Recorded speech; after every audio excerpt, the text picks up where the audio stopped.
guys, so I wanted to make this video for a couple of reasons. One, just to share with you guys kind of what's going on, how you can be praying, but also for my memory, because I want to be able to look back on the other side of this and be able to remember all the details. So first off, let me just point out the shirt because I think it's the cutest thing. And truly, he is the way maker and miracle worker and has been through every step of the way in this process. So, what's going on is that in just over 2 weeks, gosh, that's crazy. In just over 2 weeks, I'm having bilateral joint replacement in my jaw joints, as well as a surgery called Lefort, which is where they reposition your upper jaw. Am I nervous? Yes. But I have been just really digging into Psalms and meditating and just reflecting on the Lord's faithfulness throughout all of this. So that's definitely helped. He's been my peace and my rock. I feel like anxiety is just creeping at the door every morning when I wake up, and my first thought is, I have this many days until my face is torn apart. But when I dig into the Word, I truly am just filled with peace. And so that has been my medicine, is His Word. However, I want to start by just sharing with y'all my story and then details of what's going on and how you can be praying. So this started for me way back in the day, like when I was 6 or 8 years old. It wasn't discovered until I was 10 or 11. But what had happened is your jaw joint is made up of a condyle, the lower bone, and a fossa, the top bone, and a disc that sits in between. It's called a ball and socket joint, and it's one of 3 in the human body. So when you open and close, if this is the front of your mouth, the ball slides on the disc forward and back like this. What had happened for me is when I was 6 or 8, I had some kind of trauma to my face. I really don't remember what. I might have fallen off my horse or something to that nature, but basically it dislodged the disc, shoved it forward, and so bone was grinding on bone for years. When it was discovered, I went through every conservative treatment possible through my middle school and high school years. We did splint therapy, physical therapy, chiropractic, orthodontic, just about everything that was possible before surgery. And then when I was 16 or 17, I had my first surgery. None of the conservative treatments worked because we later found out when we went to a surgeon that when the disc had gotten dislodged forward and bone was grinding on bone, because it was a trauma, there was also internal bleeding, and the bleeding had dried and sealed the disc out of place. So I had absolutely no movement on my left side that was originally injured. And so then my right side was overcompensating, swinging way out in order to open. And that caused both discs to dislodge and put both sides in the same boat. So we discovered that as a teenager, and I had my first surgery that was called arthrocentesis. That's where they went in laparoscopically with 2 needles. They fleshed the joint, broke up all of the scar tissue, the blood, and everything, fleshed it out. And I was awake for the surgery. And then I remember him shifting my jaw around, trying to manipulate it to get that disc to dislodge and go back in place. And he couldn't. Mostly because all my bones had grown that way since I was young.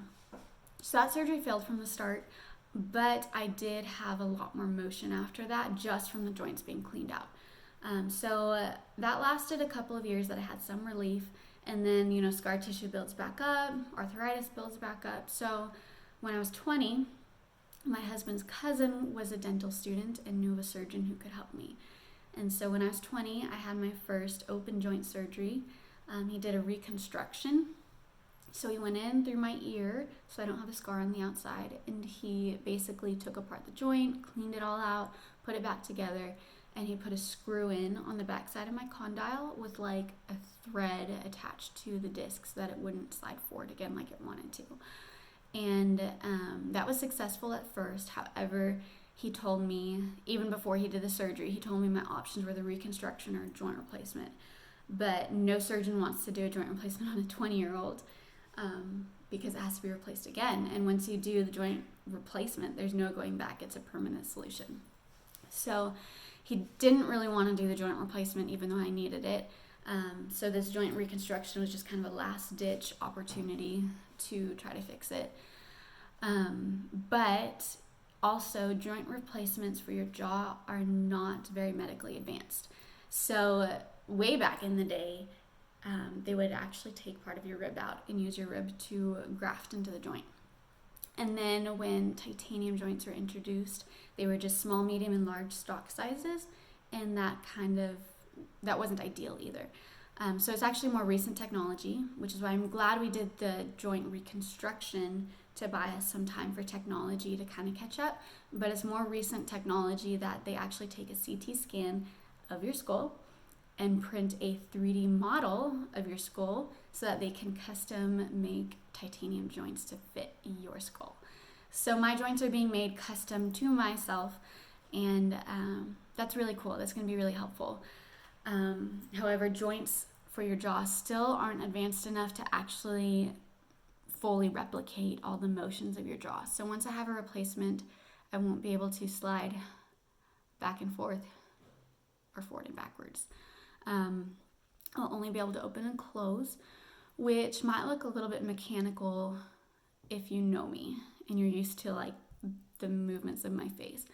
But honestly, I'm gonna have a whole new face after this, so everything's gonna look weird to you if you know me.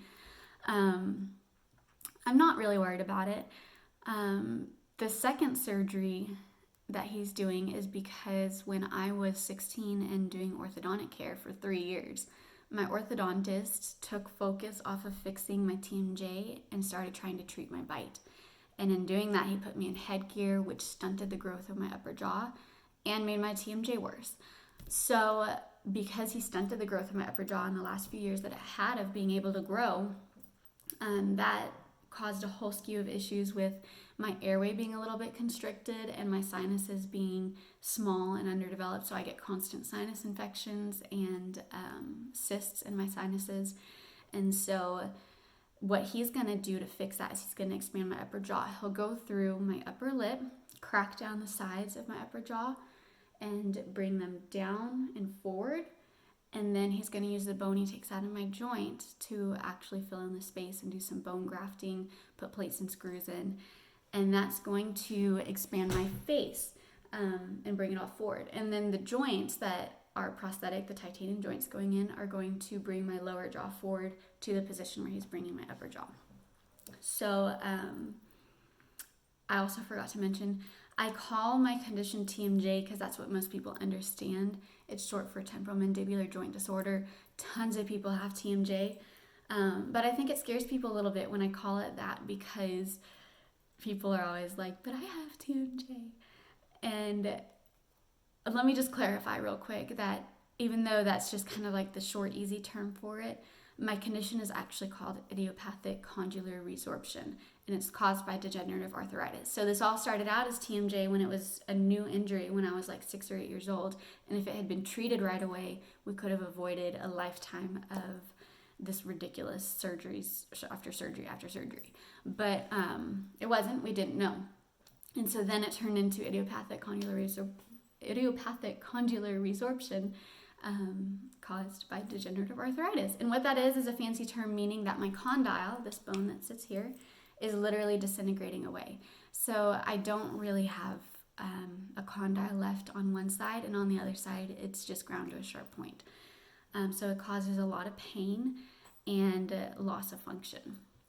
And so when I went and visited my surgeon that I'm seeing now, he was just straight up like, there's nothing else we can do. You don't have any joints to try to repair.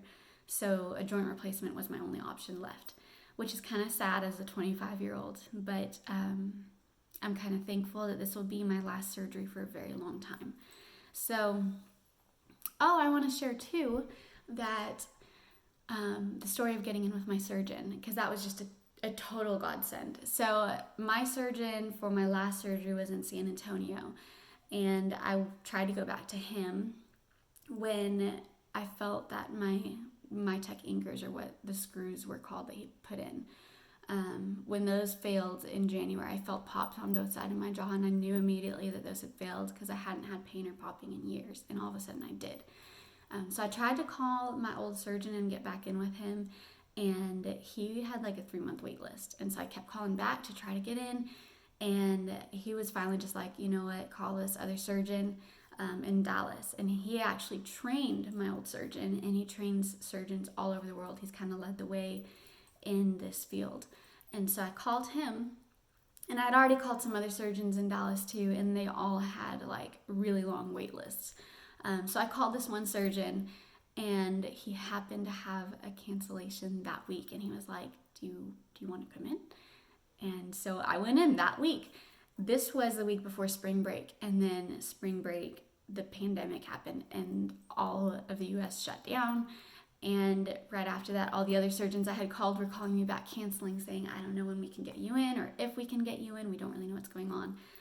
So it was just such a godsend that I was able to get in with the surgeon before the pandemic and shutdowns, because this is such a long process. Like, between fighting insurance and having to get your joints built, it's just months and months and months. It's not just like bam, bam, bam. So being able to start that process before the pandemic was a huge blessing. And I'm just so thankful that everything has worked out with the surgeon. We really trust him. I'm really thankful to be with him. He's the best of the best and world renowned. So thankful to be with him. But I am a little bit nervous for several reasons with this surgery. Being in the pandemic is just a little bit scary because my husband won't be allowed to be with me. The hospital has visiting hours, but that's about it. So it scares me that I'm having the most major surgery of my life, and everyone talks about how the first week is brutal and I'll be in the hospital by myself. But you know what? I'm really trying not to focus on that, and people have had to do much harder things through this pandemic. So I'm really trying to stay positive and just get through it. And I'll get through it. Honestly, I probably won't remember much that first week in the hospital anyway, because I'll be so drugged up and in so much pain, I'll block it out. So, anyway, we'll get through it. But what else? So the surgery should take about 8 hours. I'll go in the morning of September the 4th. I'll go in at about 5:30. The surgery will start at 7, and it should take about 8 hours until it's complete. I'll be in the hospital for up to a week, as long as everything goes well. The hospital cannot release me until my blood counts are back to normal and until I can hold down fluids and broth by myself. My mouth will be bandaged shut. I won't be able to eat, but I will be able to squirt broth and water in my mouth with like a ketchup condiment bottle.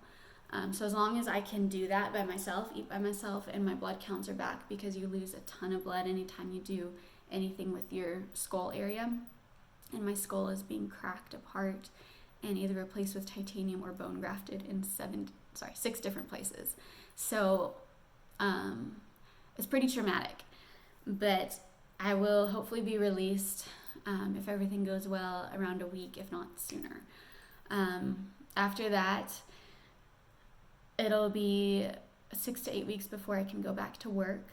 James is also taking 6 to 8 weeks off of work with me so he can take care of me and the boys. And gosh, it has been just crazy trying to prep for a family in the middle of a pandemic when I know I'm going to be out of commission for 6 to 8 weeks. So I've just been doing like a ton of meal prep in the freezer and tried to get as much together as I can for them so they're ready for this too. And then I hear the 3-month mark is kind of like a good mark that I'll be able to hopefully be on like soft foods at that point. And then the 6-month mark is another big mark that I should be eating pretty solid food and functioning fairly normally with minimal pain. And then it takes about a year to fully recover and have all of my feelings and nerve function back. You can still have nerve damage after a year mark, but it really depends on your surgeon, and my surgeon doesn't have a track record of nerve damage. So I'm hopeful going into this that he knows what he's doing and won't cause any further damage than what needs to be done. So what else? There are a lot of risks with the surgery. I'm really trying not to focus on them. I'm trying to stay positive. But nerve damage is one. There could be permanent nerve damage and paralysis throughout my face. And then blood loss, I might need transfusions. Just basic stuff that's kind of risk with any surgery. There's a lot of risks, but I'm really trying to stay positive here. What else? Right now, I'm on some pain meds, and that has helped me a little bit to be able to eat. I've lost 23 pounds since January, and I didn't have weight to lose in January. And on average, you lose 10 to 15 pounds after surgery too, because you can't eat for months. And so I'm sitting at about 110 pounds right now, and I don't have 15 pounds to lose. So my surgeon gave me pain meds, and I've been able to eat a little bit more than I could before. Before, I could only eat soft foods and liquids, and even soft foods caused a lot of pain. But right now I can eat a little bit more solid food. It's just my function, my muscles still, even if I can't feel the pain, the muscles still like freeze up and my jaw locks. So I can't eat a ton, but I can eat a little bit more than I could before. Pain meds have helped me function a lot more these last few weeks. So I'm thankful for that. As far as like talking and being able to live life normally without being in chronic pain constantly. Even though the pain is still there, and as soon as the pain meds wear off, like it hits me even harder because I've been doing all the things that I shouldn't be doing, like talking and eating things I normally wouldn't eat. So, but honestly, at this point, I don't care. Like in 2 weeks, I'm getting a new jaw, and I'm not trying to protect it or anything. As long as I have pain meds to help me function through the pain, I am going to eat what I want to eat and talk when I want to talk. So I'm just getting through it until I can get to surgery. And then, what else? I have a lot of nerve pain, numbness in my face, and I get like lightning electric jolts down the side of my face and underneath my jaw. I get migraines a couple times a week, and the pain meds have not helped with migraines, but they have helped with just like the general pain in my jaw and joint. Loss of function, I can only open my mouth not even quite 2 fingers right now. You're supposed to be able to open your mouth about 4 fingers. The average person can. So surgery will fix that. Physical therapy will fix that. My bite does not line up. The side of my teeth does not touch at all. So when he repositions my jaw and my joints, he will wire my teeth shut. That's what braces are for, and line my bite up perfectly before he does the bone grafting and puts the plates and screws in. So I should come out of the surgery with a perfect or near perfect bite. Braces are so that I can be bandaged shut after surgery, and that'll be for about 3 months probably, until my upper jaw and my muscles are all healed and strong enough to function on their own without the bands. What else? I don't know. I can't think of anything else right now. It has been an incredible journey to watch God move through this entire process, just miracle after miracle after miracle, and his timing has been impeccable. So we are so grateful. We are praising God. We are going into this just knowing that he is good no matter what happens, and we're going to praise him, and we're trusting that he's going to provide and see me through this. He would not bring me this far just to leave. So yeah, that's kind of where we're at with everything right now. I will show you real quick to just demonstrate when I say that my lower jaw is being reabsorbed into my face. Just a side profile. If I hold my head straight, it kind of constricts my airway. I usually tilt my head up because it opens up my airway more, but if I hold it straight, you can see that my lower jaw has significantly fallen back into my face just because of the bone degeneration. And that's been since like probably middle school that's been going on. So he's going to bring my whole lower face forward probably close to an inch. So I will look significantly different after surgery too. Although I won't be able to tell because my face will be like a balloon for a good month. So it'll be a while before I get to see my face again.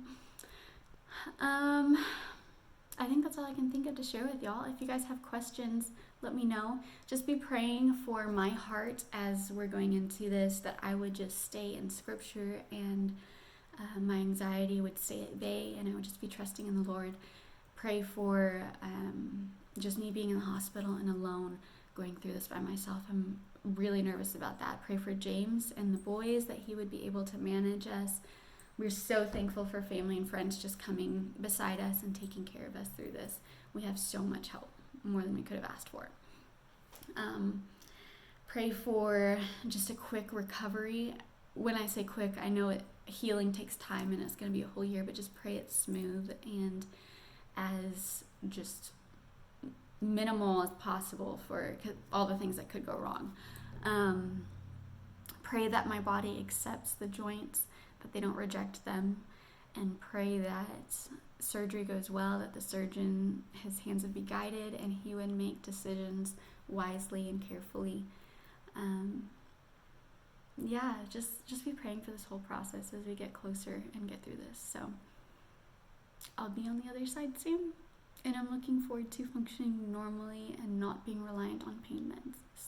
And I'm looking forward to not looking like a 12-year-old in braces. So we'll be there soon.